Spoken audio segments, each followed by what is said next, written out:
Doctor Zoya Joseph, ഇത് കേരളത്തിൽ ഈ തരത്തിലുള്ള കൊടും ക്രൂരകൃത്യങ്ങൾ ആവർത്തിക്കപ്പെടുന്ന സാഹചര്യമാണ്. ഇപ്പം നമ്മൾ ഈ തിരുവനന്തപുരത്തെ വെഞ്ഞാറമൂട്ടെ കൂട്ടക്കൊലപാതകം നമ്മൾ കണ്ടതാണ്. അതിലെ പ്രതി നേരെ പോലീസ് സ്റ്റേഷനിൽ ചെല്ലുന്നു.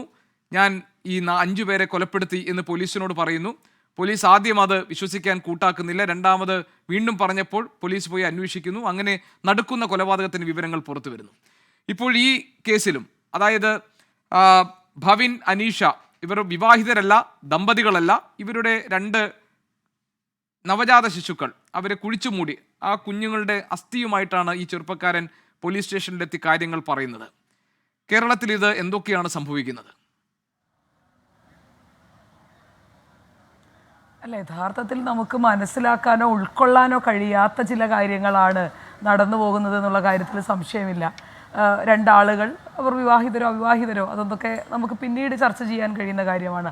അതിനപ്പുറത്തേക്ക് ഒരു ക്രൈമിൻ്റെ സ്വഭാവത്തിലേക്ക് കടക്കുകയും ആ ക്രൈം പോലും നമുക്ക് വിശ്വസിക്കാൻ യോഗ്യമല്ലാത്ത ഒരുപാട് കാര്യങ്ങൾ ഞാൻ ആ ക്രൈമിൻ്റെ ഇന്ന് പത്രങ്ങളിലും മറ്റു മാധ്യമങ്ങളിലൊക്കെ വന്നിരുന്ന വാർത്ത വായിക്കുമ്പോൾ തന്നെ നമുക്കിതൊന്നും വിശ്വസിക്കാനോ ഉൾക്കൊള്ളാനോ കഴിയുന്നില്ല എന്നുള്ളതാണ് വാസ്തവമുള്ള കാര്യം. കാരണം ഒരു സ്ത്രീ ഗർഭിണിയാവുക എന്ന് പറയുന്നത് ഒരാൾക്ക് മാത്രം അറിയാവുന്ന, അല്ലെങ്കിൽ 2 ആൾക്ക് മാത്രം അറിഞ്ഞുകൊണ്ട് ചെയ്യാൻ കഴിയുന്ന ഒരു കാര്യമല്ല. ഒരു ഗർഭാവസ്ഥയും പ്രസവവും അതുമായി ബന്ധപ്പെട്ടിട്ടുള്ള ചികിത്സകളും അല്ലെങ്കിൽ ആ കുഞ്ഞുമായി ബന്ധപ്പെട്ടിട്ടുള്ള കാര്യങ്ങളും ഒന്നും നമുക്ക് ഒറ്റയ്ക്കോ അല്ലെങ്കിൽ 2 ആൾക്കോ മാത്രം ചെയ്ത് മുന്നോട്ട് പോകാൻ കഴിയുന്ന ഒരു കാര്യമല്ല. അപ്പോൾ ഇവരിതൊക്കെ ആർക്കും അറിഞ്ഞിട്ടില്ല അല്ലെങ്കിൽ ആരും അറിയില്ല എന്നൊക്കെ പറയുന്നതിൻ്റെ വാസ്തവവും നമുക്ക് മനസ്സിലാവുന്നില്ല.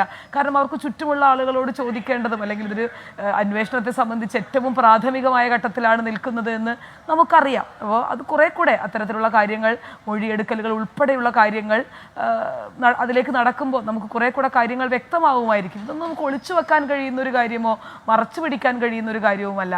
അപ്പോൾ ഈ 21-ൽ അത്തരത്തിലൊരു സംഭവം ഉണ്ടാകുന്നു, അതേ സമാനമായ സംഭവം വീണ്ടും 24-ൽ ആവർത്തിക്കപ്പെടുന്നൊക്കെ പറയുന്നതിൻ്റെ ഒരു അസ്വാഭാവികത വളരെ വലുതാണ്. പിന്നെ ഈ പറയുന്നത് പോലെ ഒരുപാട് കാര്യങ്ങൾ ഇതിലേക്ക് നമുക്ക് കൂട്ടിച്ചേർക്കാൻ കഴിയും. അത് ലഹരി ഉൾപ്പെടെ, കൂടിക്കൊണ്ടിരിക്കുന്ന ക്രിമിനൽ വാസനകൾ ഉൾപ്പെടെ, ബന്ധങ്ങളിൽ വരുന്ന വലിയ രീതിയിലുള്ള വിള്ളലുകൾ ഉൾപ്പെടെയുള്ള കാര്യങ്ങളൊക്കെ ചർച്ച ചെയ്യപ്പെടേണ്ടതുണ്ട്.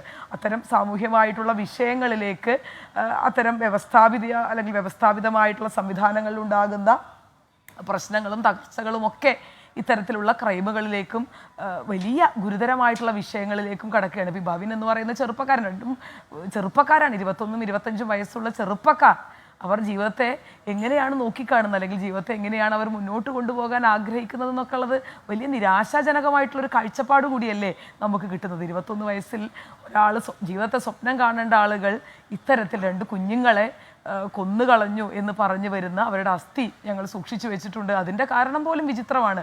ദോഷങ്ങളും കർമ്മങ്ങളും ഒക്കെ ചെയ്യാനാണെന്ന് 2 കുഞ്ഞുങ്ങളെ കൊല്ലാൻ മനസ്ഥിതിയുള്ള ആളുകൾ എത്തരത്തിലാണ്, എന്ത് കർമ്മം ചെയ്തിട്ടാണ് അതിനെ പരിഹരിക്കേണ്ടി, അല്ലെങ്കിൽ എന്ത് വിശ്വാസത്തിൻ്റെ പേരിലാണ് അത് പരിഹരിക്കപ്പെടുക എന്നുള്ളതൊക്കെ നമുക്ക് അത്ഭുതം ഉണ്ടാക്കുന്ന കാര്യങ്ങളാണ്. അപ്പോൾ ഇതൊക്കെ ഏതെങ്കിലും തരത്തിൽ നമ്മുടെ ഒരു സാമൂഹിക വ്യവസ്ഥിതിയുടെ കുഴപ്പങ്ങൾ കൊണ്ട് സംഭവിക്കുന്നതാണോ ഡോക്ടർ സോയ ജോസഫ്? അതുകൂടിയാണ് എനിക്ക് താങ്കളിൽ നിന്ന് അറിയാനുള്ളത്. അതായത് ഇപ്പോൾ ഇങ്ങനെ ഒരു ബന്ധം ഉണ്ടാകുന്നു, ആ ബന്ധം രഹസ്യമായി സൂക്ഷിക്കുന്നു, അതിലുണ്ടാകുന്ന കുഞ്ഞുങ്ങളെ കൊലപ്പെടുത്തി കുഴിച്ചു മൂടുന്നു. ഇതൊക്കെ നമ്മുടെ എന്തെങ്കിലും സാമൂഹിക വ്യവസ്ഥിതിയിലെ പ്രശ്നങ്ങൾ കൊണ്ടുകൂടി സംഭവിക്കുന്നതാണോ? നമ്മുടെ സൊസൈറ്റി അത്രത്തോളം ഇൻസെൻസിറ്റീവായി ആളുകളുടെ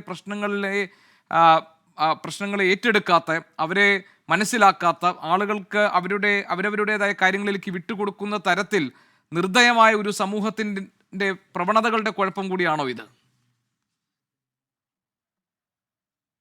കുറേയൊക്കെ ഉണ്ട്. ഇപ്പോൾ വെഞ്ഞാറമൂട്ടിലൊക്കെ നമ്മൾ കണ്ടത്, കാരണം പോലീസ് സ്റ്റേഷനിൽ ചെന്ന് ഇവരത് പറയുമ്പോൾ ആ പോലീസുകാർക്ക് ഈ ക്രൈമിനെ ഉൾക്കൊള്ളാൻ കഴിയുന്നില്ല, അല്ലെങ്കിൽ അവരത് വിശ്വസിക്കാൻ അവർക്ക് കഴിയുന്നില്ല. ഞാൻ 5 പേരെ കൊന്നിട്ടാണ് വരുന്നത്, ഞാൻ 2 കുഞ്ഞുങ്ങളുടെ നവജാത ശിശുക്കളുടെ അസ്ഥികൂടവുമായി അല്ലെങ്കിൽ അസ്ഥിയുമായിട്ടാണ് ഒരു കവറിലിട്ട് ഒരു ചെറുപ്പക്കാരൻ, 25 വയസ്സുള്ള ഒരു ചെറുപ്പക്കാരൻ 2 നവജാത ശിശുക്കളുടെ തങ്ങൾ കൊന്നു എന്ന് പറയുന്ന വിവാഹിതരായിട്ടുള്ള ഞങ്ങൾ 2 പേർ, അല്ലെങ്കിൽ ഞങ്ങൾക്കുണ്ടായ 2 കുഞ്ഞുങ്ങളുടെ അസ്ഥി ഞങ്ങൾ അവരെ കൊന്നുകളഞ്ഞു കൊണ്ടുവന്നതാണ് എന്ന് പറഞ്ഞൊരു കവറും പിടിച്ചൊരു പോലീസ് സ്റ്റേഷനിലേക്ക് ചെല്ലുന്നത് ഒരു സിനിമയിലെ കഥാപാത്രമല്ല.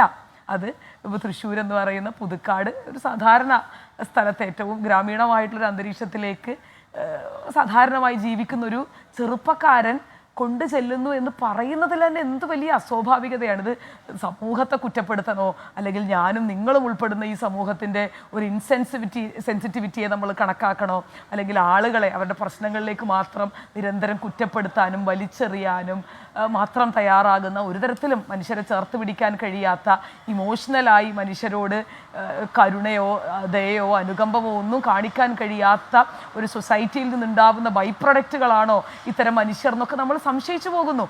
അത്തരം സംശയങ്ങളിലേക്കൊക്കെ നമ്മൾ കടക്കേണ്ട ഒരു ധാരണയും രീതിയും ഒക്കെയാണ് ഇത്തരം ക്രൈമുകളെ സംബന്ധിച്ച് നമുക്ക് തോന്നുന്നത്. അല്ലെങ്കിൽ വ്യക്തിവൈരാഗ്യത്തിൻ്റെ എലമെൻറ്റുകൾക്കൊക്കെ അപ്പുറത്തേക്ക് ഒരു കൊലപാതകം നടക്കുന്നതിനുള്ള ഇപ്പം ഒരു പോലീസിനെ സംബന്ധിച്ച് അവർ കൃത്യമായി കണക്കുകൾ എഴുതുമ്പോൾ ഇന്ന കാരണം കൊണ്ടാണ് ഒരാളെ കൊലപ്പെടുത്തുന്നത് അല്ലെങ്കിൽ ഇന്ന പ്രശ്നം കൊണ്ടാണ് എന്ന് പറഞ്ഞു വെക്കുന്നിടത്ത് ഒരു വ്യക്തിവൈരാഗ്യത്തിൻ്റെയോ അല്ലെങ്കിൽ ഒരു പൂർവ്വ പ്രശ്നത്തിൻ്റെയോ ഒന്നും കണക്കുകളില്ല.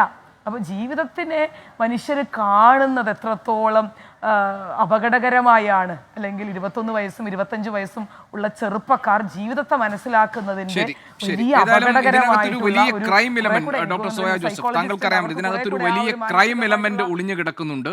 ഇത് ഇവർ ഈ പറയുന്ന കാര്യങ്ങളൊക്കെ വസ്തുതയാണോ, ഇത് മാത്രം വിശ്വസിച്ചുകൊണ്ടാണോ പോലീസിന് മുന്നോട്ട് പോകേണ്ടത് എന്ന് തുടങ്ങി നിരവധി ചോദ്യങ്ങൾ നമ്മുടെ മുന്നിലുണ്ട്. എങ്ങനെയാണ് താങ്കൾ പറഞ്ഞതുപോലെ ഒരു പ്രസവം ആരും അറിയാതെ നടക്കുന്നത്, എങ്ങനെയാണ് ഒരു ഗർഭാവസ്ഥ ഇങ്ങനെ ബന്ധുക്കളിൽ നിന്നും നാട്ടുകാരിൽ നിന്നും മറച്ചു വെക്കുന്നത് എന്ന് തുടങ്ങി ഇതിൽ കണ്ണി ചേർക്കപ്പെടാൻ കഴിയാത്ത ഒരുപാട് മിസ്സിംഗ് ലിങ്ക്സ് ഇതിനകത്തുണ്ട്.